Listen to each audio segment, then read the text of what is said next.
The Aule Metele is an old Etruscan portrait depicting a man hailing a cab.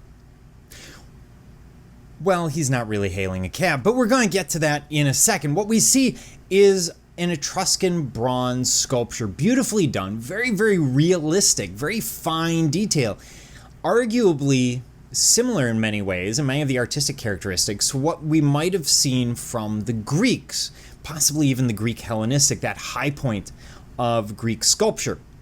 Now, he's not actually hailing a cab. This gesture is called a gesture of oration. Now, let me put a problem before you. You live in ancient Rome, and one of the highest skills that you can possibly have at the time is the ability to speak publicly. But how do you depict that? Have you ever taken a picture of someone trying to give a speech and you catch them at that really odd moment where maybe their mouth is wide open or they have a really big gesture on their face, because we tend to make big gestures to draw people in when we're publicly speaking? It would be really awkward. You would sit there and you would go, wow, that's really horrible. I don't want to look at that. Look at the awkward pictures of politicians, for example, that we always see every year. For example, the one at State Fair who will eat a corn dog in the most awkward possible way, and then someone will take that picture.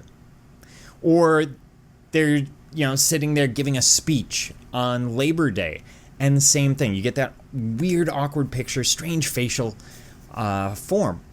So what the Romans do is they come up with this idea of a gesture, and this is called the gesture of oration. So he's holding his hand up as if he's gesturing while speaking, but you'll notice it's palm down, sort of relaxed hand, and this becomes part of their visual language. It means that this man is known for his public speaking, for his rhetoric, as they would put it. This is going to be an incredible characteristic amongst the Romans. He is life-size, he is bronze cast, and he was painted. As you can see, there's a bit of a stripe left on his toga there. He was also likely produced after the Romans had total control of the Etruscan communities. Again, either an Etruscan artisan or Etruscan artisan turned slave is creating this piece. Now, this man is wearing a slightly short toga, so this would be a slightly less formal toga. His name is actually inscribed on the sculpture, so we know who it is. And we see these boots, these high-lace boots. Those would be a symbol of a Roman magistrate, or basically a judge.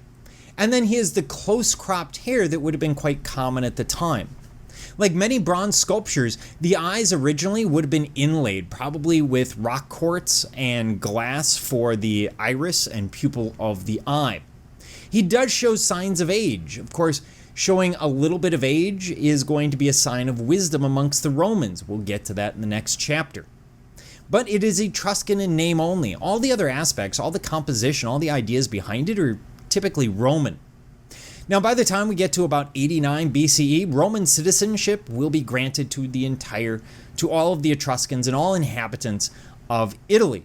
The Etruscans effectively at that point become Roman. Etruscan art becomes Roman art, and we need to deal with an empire that borrows things like Lady Gaga just everywhere. Everything is borrowed from someone else, from the Greeks, from the Etruscans, from the Egyptians,